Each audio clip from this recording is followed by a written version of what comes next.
Welcome to Smiles and Scars, where every scar has a story and every smile hides one too. Today, we bring you the tale of arrogance, respect, and a man who has spent his entire life mastering the art of control and discipline.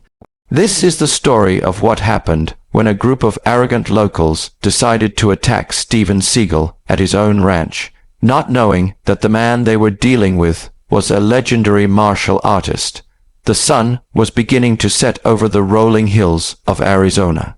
Steven Seagal's ranch stretched far and wide with open pastures, a small creek that glistened under the fading light, and a wooden house that stood tall against the backdrop of endless skies. Steven had always been a man of solitude. He valued peace, harmony, and the company of nature. His horses grazed quietly, the wind carried the scent of hay, and for him this was paradise. But not everyone shared his love for peace. Just a few miles away, in the nearby town, a group of locals had been stirring trouble. They were young, brash, and arrogant, known for causing fights at bars, intimidating tourists, and making their presence known. They had developed a reputation that the town feared but no one dared confront. Among them was their self-proclaimed leader, a man named Rick. Rick was tall, muscular, with a chip on his shoulder and a desire to prove his dominance wherever he went. Rumors had spread in town that a celebrity martial artist lived quietly on the edge of the county. The stories were half-whispered tales of Steven Seagal's past as a martial arts icon, his movies, and his real-life reputation. But Rick didn't care. To him, Steven was just another outsider who thought he could live in their land without answering to the locals. One evening, Rick and his crew sat at the local bar. Beer bottles clinked against the wooden tables. Laughter and curses filled the smoky air. So, this Seagal guy. Rick sneered, leaning back in his chair. He thinks he's tough, Hollywood tough, but this ain't Hollywood. This is our town. Maybe it's time somebody paid him a visit. His friends roared with approval. Yeah, let's show him who really runs things around here. Fueled by arrogance and alcohol, they made their plan. They would drive up to Seagal's ranch that very night, confront him, and teach him a lesson. None of them knew the storm they were about to walk into. Back at the ranch, Steven was sitting on his porch, sipping a cup of tea. Elena, his wife, was inside preparing dinner. The air was calm, almost too calm, but Steven's instincts were sharper than most. Decades of martial training had taught him to recognize the shift in energy, the subtle signs of approaching conflict. His eyes narrowed as he noticed headlights in the distance. The rumble of engines grew louder until several trucks pulled up just outside his property. Doors slammed, loud voices carried through the night, and the smell of trouble arrived with them. Steven remained seated, his calm demeanor masking the alertness building inside him. Rick and his crew stumbled out, laughter turning into shouts. "Hey, Seagal," Rick bellowed, his voice dripping with mockery. "We hear you think you're some kind of tough guy. Thought we'd come see for ourselves." Steven set his cup down gently, stood, and walked down the steps of his porch. His movements were slow, deliberate, but there was a gravity in every step. "Evening, gentlemen," he said softly, his deep voice carrying effortlessly across the yard. "Can I help you with something?" Rick smirked, stepping forward. "Yeah, you can help us understand why you think you can just sit up here on this land, acting like you're better than us." Steven's eyes never left Rick's. "I don't think I'm better than anyone. I'm just a man enjoying some peace." One of Rick's buddies laughed. "Peace? You hear that, Rick? Hollywood boy wants peace." Rick's grin widened. "Well, maybe he'll find it in the dirt." Without warning, one of the locals shoved Steven. The others laughed, egging him on. Steven didn't flinch. He simply stood his ground, his hands loose at his sides, his breathing steady. The silence that followed was deafening. "Walk away," Steven finally said, his tone calm but firm.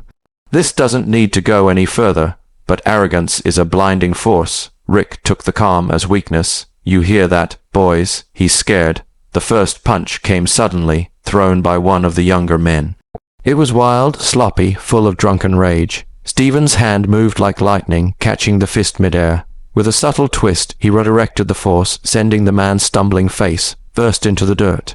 Gasps echoed through the group. Rick's smirk faltered, but pride wouldn't let him back down. "Get him," he roared. The crew surged forward, fists flying, boots kicking up dust. But Steven Seagal was no ordinary man. His years of Aikido training, his mastery of control, and his unshakable calm transformed him into something they had never encountered. The first attacker lunged.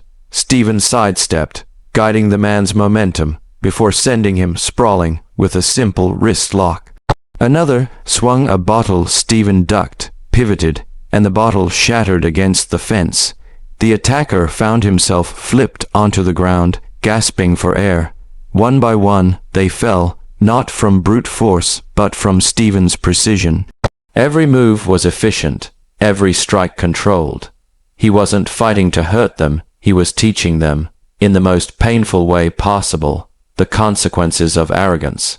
Rick finally charged, fury etched across his face. He swung wildly, throwing all his weight into his punches.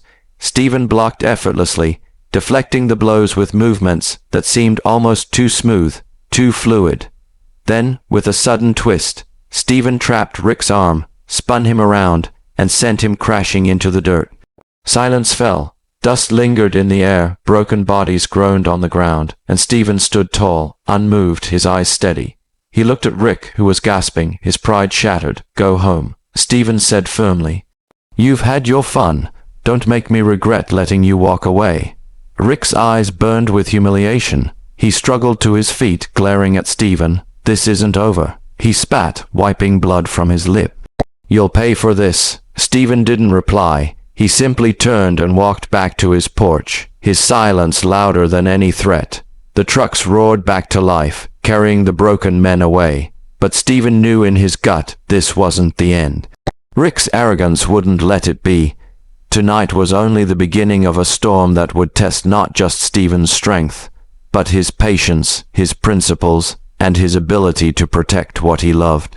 As he sat back on his porch, the stars glittering above, Steven whispered to himself, "Sometimes peace must be defended, even here."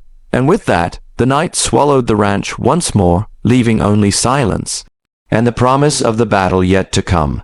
Rick's trucks roared into the night, dust trailing behind them like a scar across the dark horizon. Steven Seagal remained seated on his porch, his silhouette etched against the faint glow of lantern light. He could still hear the echo of Rick's words, "This isn't over."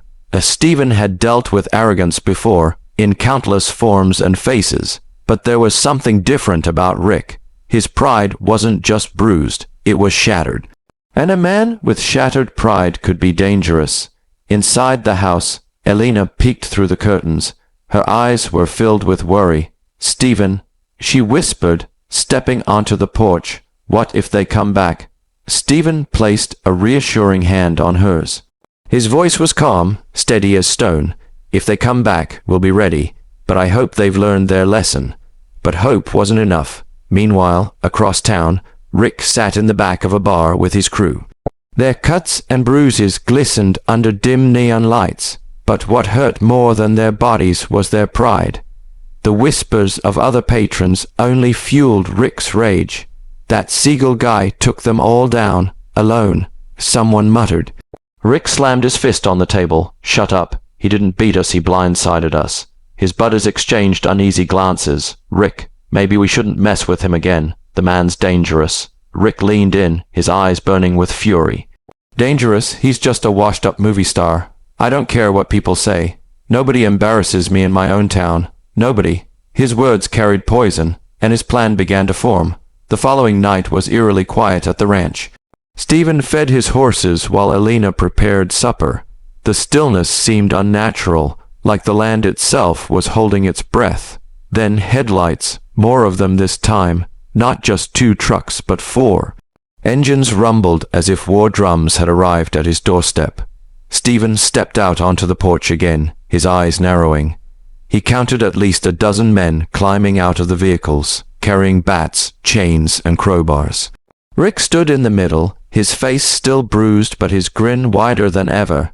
"Evening, Seagal," Rick mocked. "We told you it wasn't over." Steven sighed, his breath steady. "You should have walked away, Rick." Rick laughed. "And let you humiliate me? No, old man, tonight you'll learn what happens when you cross us." The The mob surged forward, their boots pounding the dirt, their weapons gleaming in the moonlight. The first man swung a bat. Steven sidestepped, grabbed the weapon, and with a swift motion, disarmed him before sending him sprawling.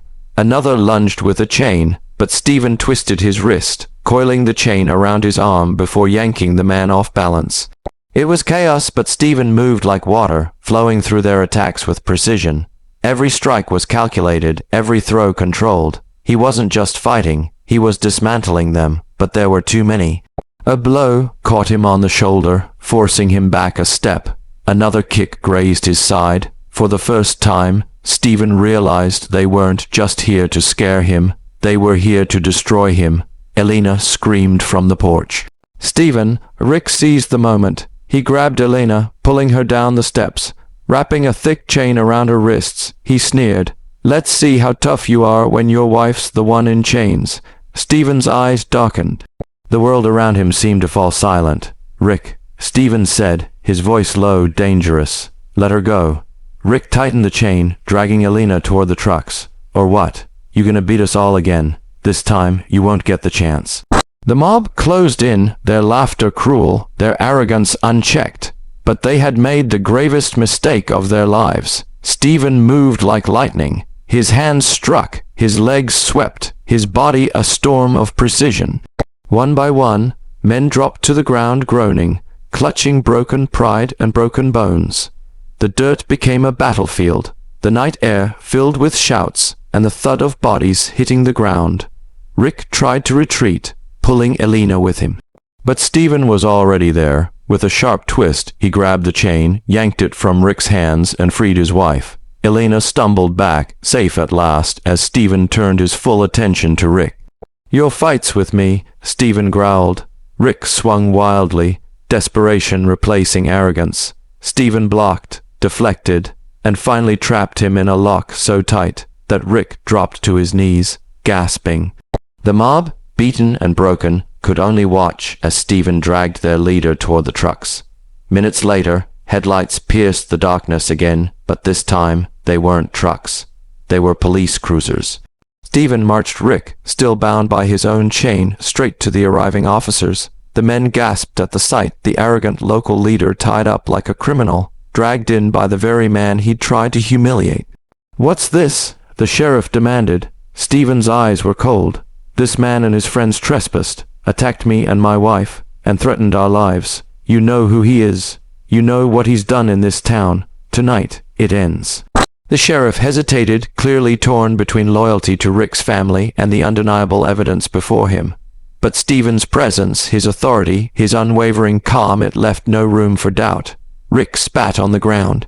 "You can't do this. My family owns half this county. You'll regret this, Seagal." Steven leaned in close, his voice low and final. "I don't regret protecting my family, and you'll regret ever laying a hand on them." The sheriff ordered his deputies. "Take him." The chains clattered as Rick was hauled into the back of a cruiser. His crew, defeated and broken, followed. As the dust settled and the flashing lights faded into the night, Elena took Steven's hand. "It's finally over," she whispered. Steven looked out over his ranch, the silence returning at last. "No," he said softly, "it's just the beginning. Respect must be earned and sometimes enforced." He held his wife close, the stars glittering above them, the land once again peaceful. But deep inside, he knew the scars of this night would never fully fade, because arrogance always returns, and when it does, Steven would be ready,